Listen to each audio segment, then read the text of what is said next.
Hello friends, welcome to my channel solution. आज हम start करने वाले हैं बी फार्मेसी के सब्जेक्ट फार्मास्यूटिक्स 1 के मॉड्यूल 3 के टॉपिक, जिसका नाम है मोनोफेजिक लिक्विड डोजेस फॉर्म। ठीक है, मोनोफेजिक लिक्विड डोजेस फॉर्म पढ़ने से पहले हम उसकी डेफिनेशन देखते हैं। पहले आप अगर देखिए तो उनका नाम में क्या लिखा है, मोनोफेजिक। मोनोफेजिक मतलब आप इसको वर्ड से समझिए, मोनो यानी सिंगल, ठीक है, मोनोफेज यानी सिंगल, और फेजिक यानी कोई फेज है। ठीक है, कोई सिंगल फेज है लिक्विड डोजेस फॉर्म की, यानी कोई लिक्विड प्रिपरेशन है जिसका कोई सिंगल फेज है। ये हमने नाम से निकाल दिया। ठीक है, तो यही आपकी मोनोफेजिक लिक्विड डोजेस फॉर्म की डेफिनेशन भी हो जाएगी, that monophasic dosage form refers to a liquid preparation containing two or more ingredients in one phase system. It is represented by a true solution. ठीक है, इसका मतलब क्या है कि मोनोफेजिक लिक्विड डोजेस फॉर्म जो है वो एक सिंगल फेज लिक्विड प्रिपरेशन है, यानी उसका सिर्फ और सिर्फ सिंगल फेज है। सिंगल फेज यानी कि जैसे कि आपने पानी लिया, ठीक है, ग्लास में, उसमें शक्कर डाल दिया, उसमें आपने शुगर डाल दिया, ठीक है, तो शुगर जाके पूरी तरीके से घुल जाएगा इस फेज में, और शुगर घुलने के बाद आपको सिर्फ और सिर्फ इसमें वाटर ही दिखेगा, सिर्फ पानी दिखेगा, सिर्फ यही फेज आपको दिखेगा, यानी वो हुआ आपका सिंगल फेज। ठीक है, वो हुआ आपका सिंगल फेज। ठीक, तो आपका जो मोनोफेजिक लिक्विड डोजेस फॉर्म है वो क्या है, अगर आपका कोई भी ड्रग है या फिर आपका कोई सॉल्यूट है, ठीक है, सॉल्यूट वो अगर किसी सॉल्वेंट में डिसॉल्व है, ठीक है, और वो सॉल्वेंट का कोई सिंगल फेज है, यानी कोई एक ही तरीके का सॉल्वेंट आप यूज कर रहे हैं, उसे हम कहेंगे मोनोफेजिक लिक्विड डोजेस फॉर्म। जो सॉल्यूट है वो चाहे लिक्विड हो सकता है, चाहे सॉलिड हो सकता है, चाहे गैस हो सकता है, लेकिन जो आपका सॉल्वेंट है वो आपका लिक्विड फेज में ही रहेगा। ठीक है, और इसे ट्रू सॉल्यूशन भी कहा जाता है। तो ट्रू सॉल्यूशन क्या होता है? True solution is a clear homogeneous mixture that is prepared by dissolving solute in a suitable solvent. ठीक है, जो आपका ट्रू सॉल्यूशन होता है वो क्या होता है, वो एक होमोजेनस यानी एक पूरी तरीके से मिला हुआ मिक्सचर होता है। होमोजेनस यानी कि यूनिफॉर्मली डिस्ट्रीब्यूटेड मिक्सचर होता है, क्लियर मिक्सचर होता है, जो कि कैसे बनाया जाता है, कोई भी सॉल्यूट को एक प्रॉपर सॉल्वेंट में डिसॉल्व करके।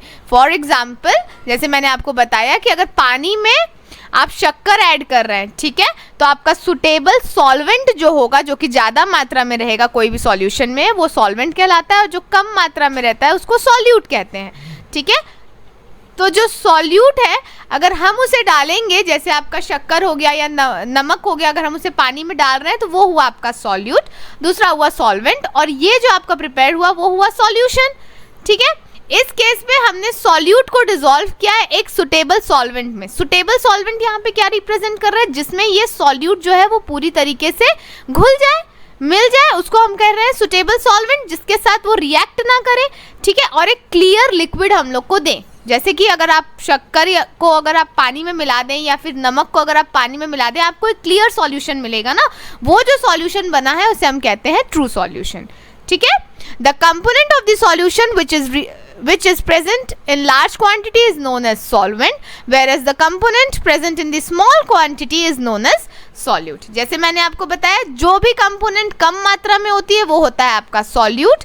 ठीक है, और जो आपके कंपोनेंट आपके ज़्यादा मात्रा में होती है उसे हम कहते हैं सॉल्वेंट। क्लियर हुआ? अब लिक्विड डोजेस फॉर्म के केस में आपका जो सॉल्वेंट रहेगा वो आपके लिक्विड फॉर्म में रहेगा, तभी तो वो लिक्विड प्रिपरेशन है ना।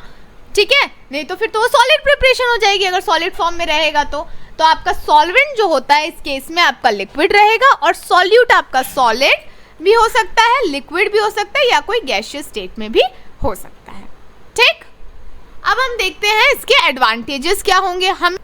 ठीक है, अब जैसे मैंने कहा एडवांटेजेस, तो एडवांटेजेस यानी कि उसके अब फायदे क्या हुए।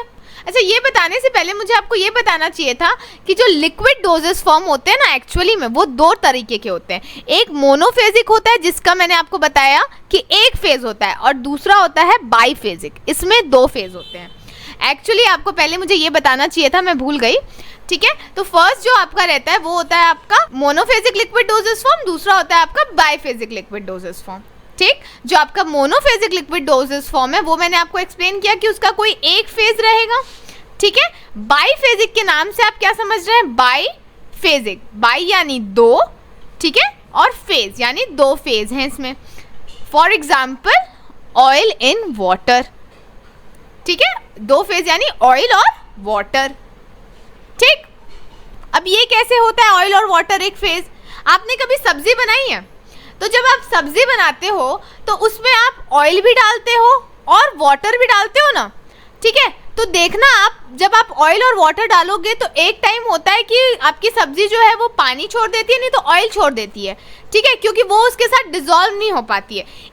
इसे हमें बनाने के लिए कोई ना कोई ऐसा बीच में एजेंट हम डालते हैं जिसको हम कहते हैं इमल्सिफाइंग एजेंट या फिर सस्पेंडिंग एजेंट, ठीक है, जिसको हम सर्फेक्टेंट्स भी बोलते हैं। ये मिलाते हैं हम कि ये दोनों जो फेज हैं वो दोनों मिल जाएं, ठीक है। तो इसके जो एग्जाम्पल्स हैं वो है इमल्शन और सस्पेंशन, जो कि हम आगे और अपने अगले लेक्चर्स में हम इसको और पढ़ेंगे, आपके सिलेबस में भी दिया हुआ है, इसलिए मैं यहाँ पे डिटेलिंग इसकी नहीं बता रही हूँ। बाकी अभी के लिए आप इतना समझ लीजिए कि बाईफेजिक लिक्विड डोसेज फॉर्म जो होता है उसके दो फेज होते हैं और बेसिकली वो फेज ऑयल और वाटर होता है जो कि इमिसिबल होते हैं, ठीक है। तो इनको मिक्स करने के लिए हम एक ऐसा कोई सब्सटेंस डालते हैं जो कि इसमें डिसॉल्व हो जाए। ये क्लियर नहीं होता, जैसे कि इस केस में मोनोफेजिक लिक्विड डोसेज फॉर्म में हमें क्लियर होमोजेनस मिक्सचर मिल रहा था ना, ये जो रहता है आपका बाईफेजिक लिक्विड डोसेज फॉर्म वो क्लियर होमोजेनस सॉल्यूशन आपको नहीं प्रोवाइड करता, ठीक है। चलिए अब इसके बारे में हम और डिटेलिंग करेंगे अपने आगे आने वाले लेक्चर्स में, क्योंकि आपके सिलेबस में बाईफेजिक लिक्विड डोसेज फॉर्म दिया है, ठीक है। लेकिन अभी हम देखते हैं मोनोफेजिक लिक्विड डोसेज फॉर्म क्या होता है। सबसे पहले अभी जैसे मैंने आपको डेफिनेशन से बताया, जिसका एक सिंगल फेज हो, ठीक है, जैसे कोई भी सॉल्यूशन, कोई भी सिरप हो गया, जो जितने भी सिरप्स होते हैं, ठीक है, वो सब मोनोफेजिक लिक्विड डोसेज फॉर्म के अंदर आता है, ठीक है। अब उसके एडवांटेजेस यानी फायदे के बारे में देखते हैं। सबसे पहला एडवांटेजेस है, अगर वो लिक्विड फॉर्म में तो ऑब्वियस सी बात है उसे घोटने में आसानी होगी, ठीक है। तो सबसे पहला एडवांटेज क्या है, it is easier to swallow, therefore easier for children and old age people. जो बूढ़े होते हैं और जो बच्चे होते हैं वो लोग अब टैबलेट कैप्सूल जो सॉलिड डोजेज फॉर्म में वो तो नहीं खा सकते, ठीक है। तो उस केस में जो छोटे छोटे बच्चे होते हैं उनको हम सिरप्स देते हैं।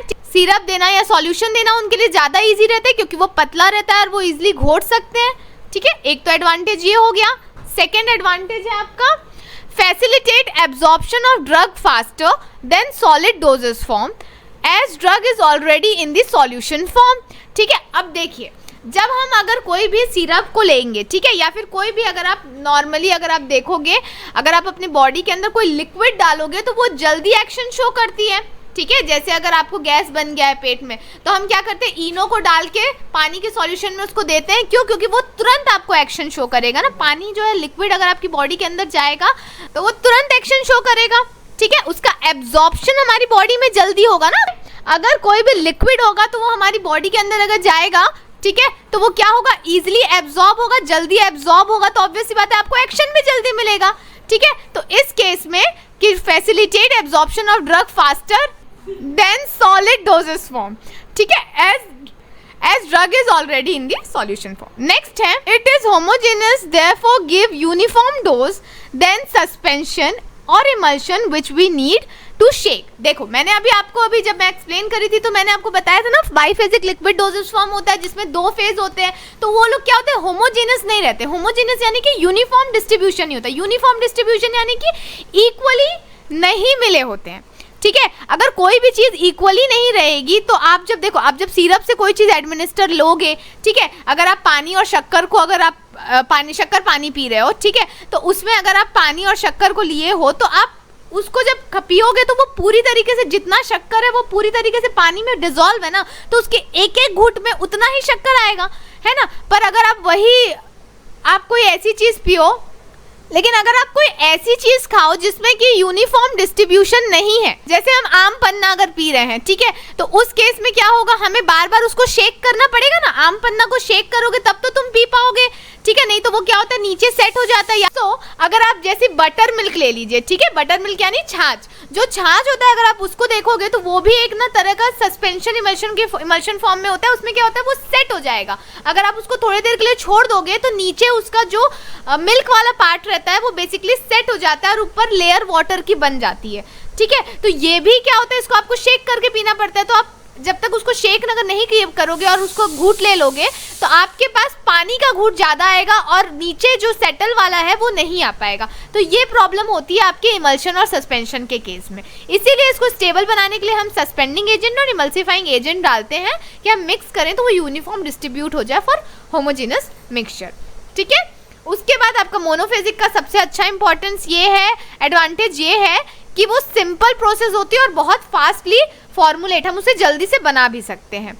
ठीक है, नेक्स्ट आता है हमारा it can be administered through various route. बहुत सारे रूट से हम मोनोफेजिक लिक्विड डोजेस फॉर्म को एडमिनिस्टर कर सकते हैं। जैसे मुंह के थ्रू हम नॉर्मली सब वगैरह पी लिए। ठीक है, parenteral routes monophasic liquid doses form बहुत इजीली आप इंजेक्शंस के थ्रू दे सकते हैं। एनिमास जानते हैं आप, एनिमास फॉर रेक्टल रूट्स। जैसे अगर ये जो होते हैं ये उन पेशेंट्स को देते हैं जिनको मोशंस नहीं हो रहे हैं, तो उनके रेक्टल के थ्रू उन्हें दिया जाता है एनिमास, और उसके थ्रू वो पूरे तरीके से आपके जो स्टूल होता है उसको, आपके स्टूल्स को वो निकालने में हेल्प करते हैं। ठीक है, तो ये कितना इंपॉर्टेंट हुआ।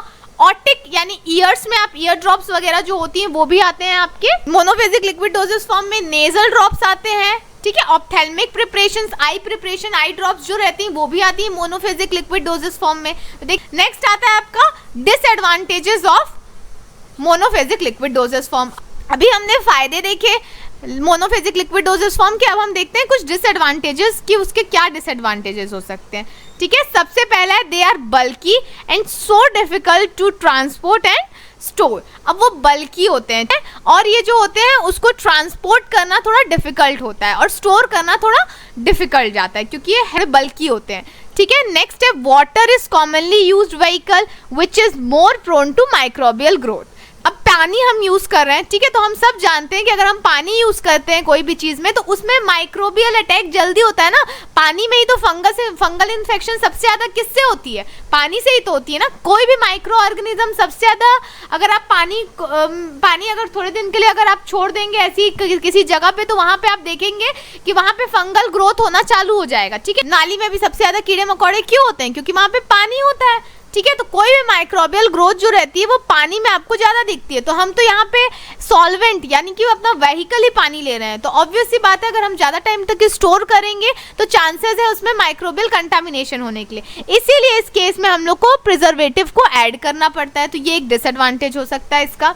ठीक है, नेक्स्ट है when exposed to direct sunlight it may go hydrolysis. अब अगर इसको डायरेक्ट सनलाइट के अंदर रख दोगे तो ये हाइड्रोलिसिस भी कर लेगा, हाइड्रोलिसिस रिएक्शन हो जाएगा और खराब हो जाएगा।